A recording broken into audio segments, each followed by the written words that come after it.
everyone! So today I'm going to be doing a deep dive into 17's latest subunit, DK and Seungkwan. They released an album and a music video. There's a lot of theories, a lot of storytelling, and I'm going to share some of my thoughts with you all on that. So DK and Seungkwan, they are part of 17's vocal unit. By the way, yes, I am wearing my 17 tour shirt. So prior to their album release, I kept myself from spoilers, and the first thing that I did was listen to the album before seeing the music video, before seeing any teasers or trailers or highlight medleys or anything. I listened to the album from start to finish, and the first time listening to it, I could picture stories in my head. This album feels like a soundtrack. There's definitely a journey and storytelling involved. And if I were to describe this album in one word, it would be waves. Because it feels like one song, it's happy, and then another song, it's more somber, and then another song, it's bittersweet, and then another song, it's kind of sad, and then, yeah. So I will get into the individual songs in a little bit, but first, I have to talk about the videos that they released. Now, keep in mind, I don't know when you guys are going to be watching or listening to this, but they will be releasing a music video, an epilogue, on the 19th, I believe, later on in January. I haven't seen it yet, obviously, because I'm recording this way before that. My theories might be right, they might be wrong. Some of my questions pertaining to the music video might be answered in the epilogue. First of all, the trailer. So they released a trailer called An Ordinary Love. This felt like a mini movie. So the trailer starts with DK, and it seems like he's married. He's in the kitchen with his wife, but they're not really talking. And then it also shows the apartment that they live. There's rotting fruit, there's trash, there's a dead bug. This part of the video, to me, it represents a stale relationship. They kind of grew cold, they don't communicate, there's no love there, or the love that was between them has died. So the next scene, it shows DK walking with a vase, and then there's a girl running and she bumps into him, and the water in the vase kind of splashes on his hand. And then the camera pans to Seungkwan running through the station, and it seems like he is late for work. So he works in a comic book shop. It's kind of like a mundane day for him. He's just sitting there, and then someone wants to check out a couple of mangas or books, and they're all blue, and then the word blue is there too, which it ties into their song Blue. He sees the list of mangas and books that this person wants to check out. So then the next scene we see, it shows a time that he is reading these exact same books with a girl, and they're laughing and he's having a good time, and then it shows like a flame. So to me, that represents a relationship that is not stale, that there is genuine love between both of them. And then Seungkwan is brought back to the present, and then he helps the person, check out the books, and then the person, she leaves. However, she leaves one book and it says blue. So then immediately right after, he chases after her to give her that book. And then that's the end of the trailer. So it's very much up for interpretation. I tried looking for behind the scenes videos, but I haven't been able to find any to see if DK and Seungkwan, they mentioned it. Maybe they have in a live stream. I haven't seen any yet. But anyway, so I have two theories about the trailer. First, it could represent the end of a relationship, which is, it shows in DK's scenes, and the beginning of a new relationship, which it shows Seungkwan's scene. And I have that theory because in the end, Seungkwan is chasing after this girl, even though it's to give her the book. But to me, the flashbacks that we saw of him reading the book with the girl, that could be sort of like a foreshadow or a glimpse into the future rather than the past. Or my second theory, which it goes more with the title of the trailer, which is called An Ordinary Love, is that it shows two people living a very mundane life, DK in the kitchen and Seungkwan at work, and one of them, his life is very stale, very boring, and another one that even though he works a regular job and technically he's having a normal day, but it is a lot more exciting because he is with someone who shares that excitement with him. So it shows kind of two case scenarios that you could be living everyday life, which is typically very mundane and boring, but when you have someone special, it could either excite you or it could make your days a lot longer, make your life feel stale. Now, in terms of how it ties into the song, obviously the book that had the word blue on it, that is an Easter egg to the music video Blue. Now, how is this trailer tied to the music video? I have no idea, because the song Blue is about loving someone even though you're not with them anymore, or you can't really be with them even though you share their pain and you still love them. So how the trailer is tied into that, I'm not quite sure unless they will release another video as a continuation of this. But so far, that is my theory. All right, so let's talk about the music video for Blue. In my opinion, I think it deserves music video of the year already because of how insane this music video is. And I'm not talking about in terms of action and props and dancing or anything. It's not that. It is a movie. It is literally a movie. DK and Seungkwan do not show up on the music video whatsoever, but the music video does star Sanghyun and Youmi. And Sanghyun, he is an amazing actor from Pachinko, Love in the Big City, and Youmi, she is from the dramas Mr. Plankton and Squid Games, and both of them did an amazing job in this music video. Mind you, dialogue in the video is very, very, very minimal, and the majority of the storytelling is in their expressions and in their interactions. I think this music video can be interpreted in different ways, and there could be so many different theories behind it. But basically, the music video starts off with a car crash, and Sanghyun made it out of the wreck, but we see someone is still in the car, another man, but we don't know if this is his friend or his brother, and the car explodes, and Sanghyun is sort of the survivor of that crash. Not sort of, he is the survivor. Contrast to the car crash, which is we see in a very cool tone, we go to another scene, and we are introduced to Yumi's character, and everything about her scene, it is very warm tones, and basically it's yellow, which is a stark contrast to Sanghyun's introduction scene. So when we see Youmi, she comforts him, and we already know she is a safe place for Sanghyun. Throughout the music video, we see Sanghyun reminisce on his ex Youmi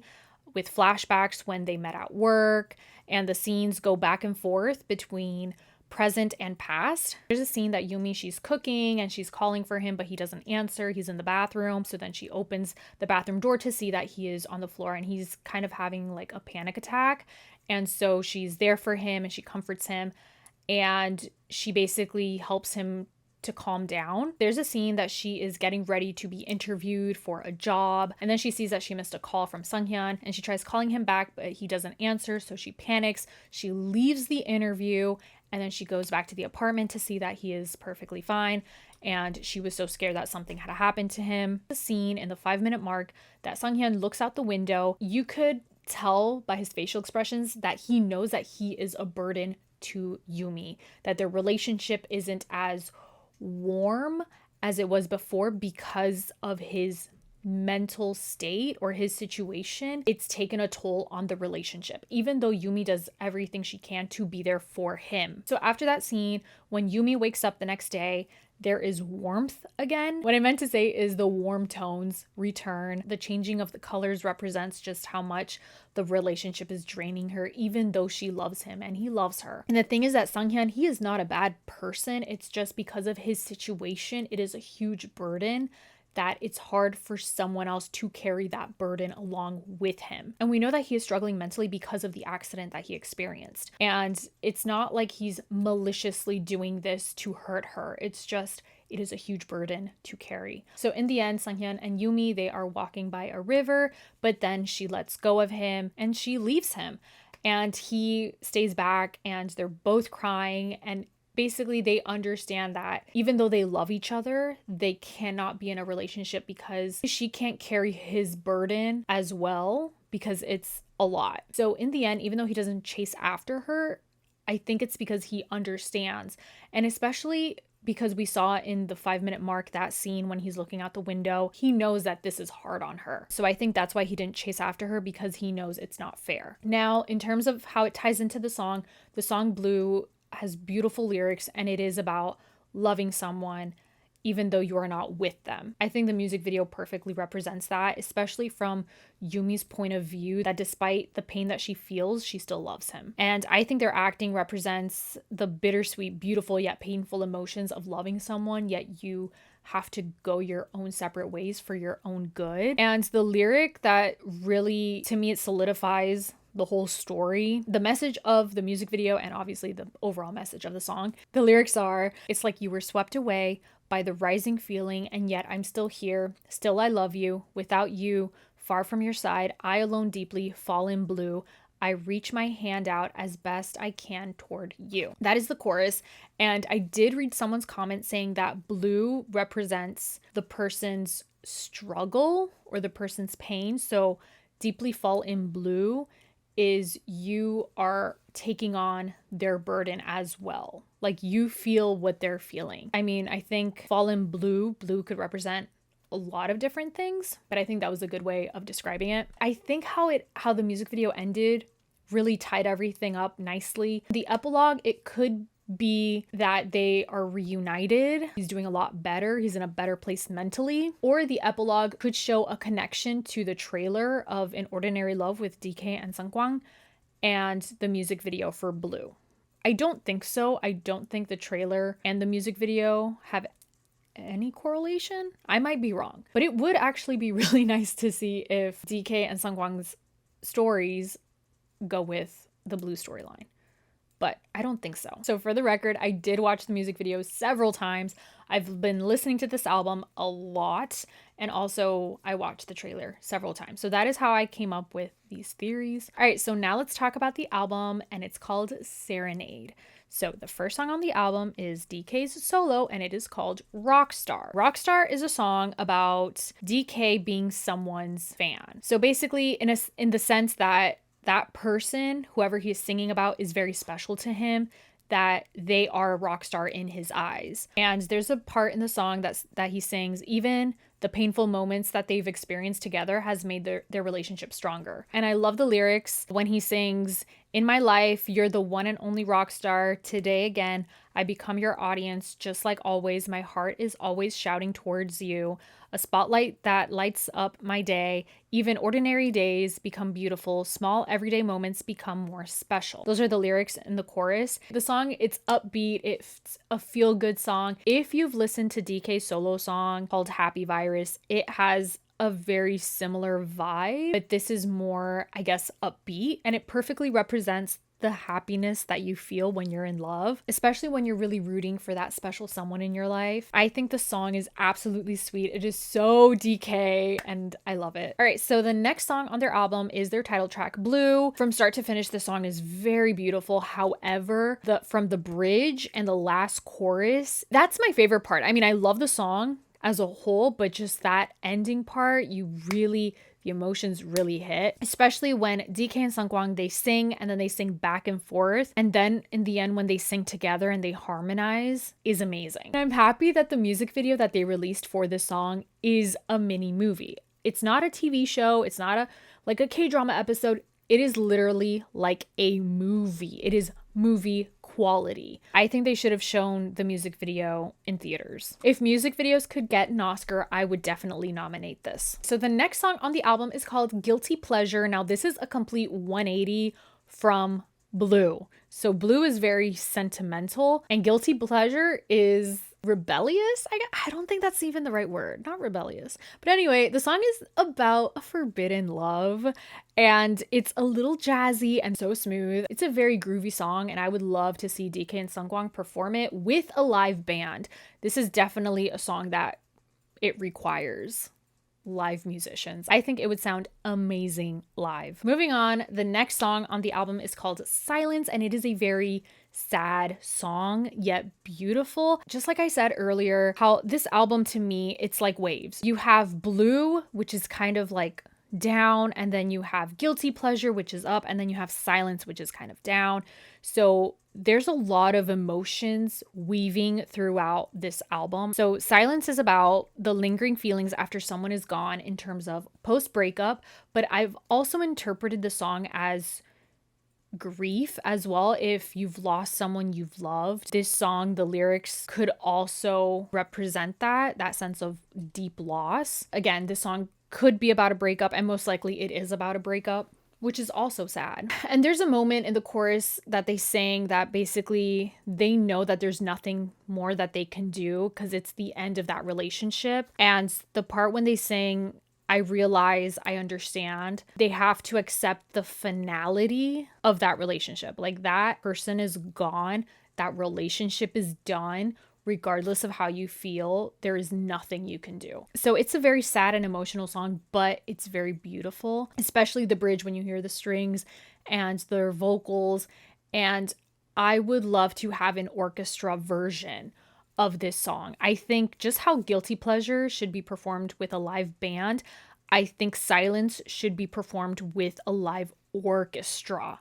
I think definitely an orchestra version would make the song grand and just really emphasize the emotions that the song already has. So moving on with that somber, bittersweet emotion, the next song is Dream Serenade, and it is Seungkwan's solo song. So this song feels personal. In the first verse, it's just Seungkwan's vocals and the piano, and his vocals are very low. So the first verse, it sounds like he is singing to himself or just singing to one person. So basically the song is Seungkwan wants to tell someone that was very special to him that how beautiful the time that they were together was. The lyrics are so beautiful. One of the lyrics in the chorus is, "Even if only in a dream, I want to tell you that you were a light to me." And the strings after the first chorus is absolutely beautiful.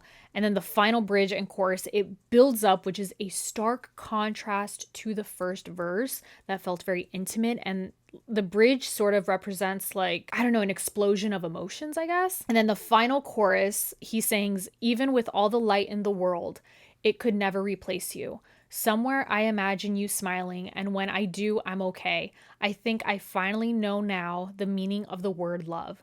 Even if only in a dream, I want to tell you that you were loved." So I love that in the end, he changes the last lyric in the chorus that originally it was, "Even if only in a dream, I want to tell you that you were a light to me." In the end, he sings, "Even if only in a dream, I want to tell you that you were loved." And then after that, the music softens afterwards and it closes out. And this song, you could really hear the emotions through the music and through Seungkwan's vocals.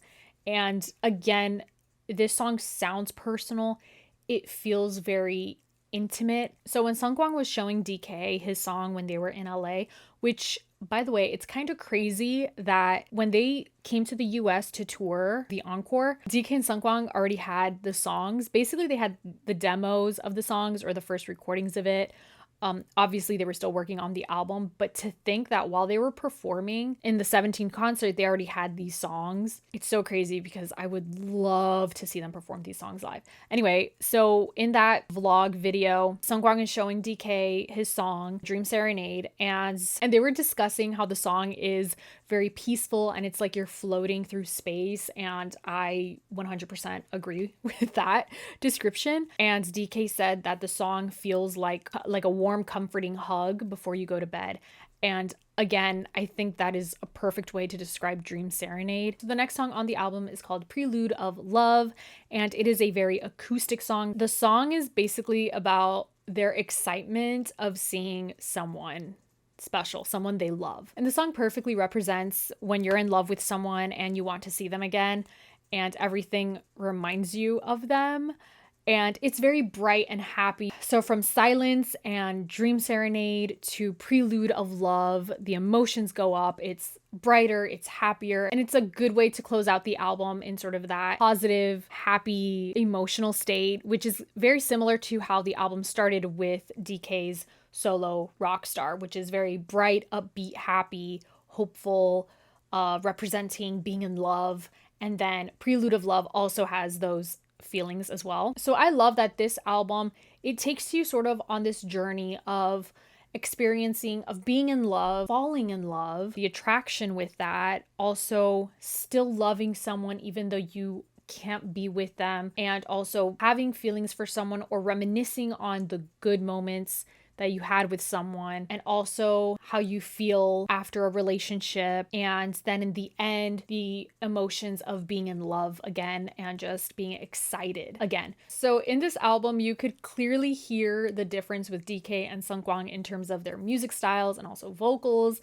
And to me, I think DK represents the color yellow. His music is very bright, positive, and happy, and then Seungkwan's songs are more somber and very bittersweet, and I think his songs represent the color blue, and together they express these beautiful emotions that can be both happy and sad. So I think how DK and Seungkwan decided to release a music video for their song Blue and have that music video be a mini movie, and also their trailer in Ordinary Love, I think that was such an unique way of helping tell the story that is being told in the album. I look forward to the epilogue music video. I am so curious about it. And yeah, so if you guys have any theories on the music video, the trailer, let me know. Also, if you listen to the album, which B-side track is your favorite? I did post a poll on my channel. 27% of you guys voted Rockstar by DK. That B-side track is your favorite. 13% said Guilty Pleasure. 53% said Silence, and 7% said Dream Serenade, Seungkwan's solo song. Now again, I didn't include Prelude of Love because there was no space, but currently my go-to song right now is Dream Serenade. I love that song so much. And also Rockstar and Silence. I think I keep going back to those three songs, and it really depends on my mood, honestly. But I think the guys did such an incredible job with this album. And yeah, so with all that being said, you guys could feel free to subscribe. Thank you so much for watching. I hope you all have a lovely day. For more 17 videos, you guys could check out the playlist on my channel. I recently went to 17's concert. I have a whole concert vlog recap. You guys could check it out. And I hope you all have a lovely, wonderful day, and I will talk to you all next time.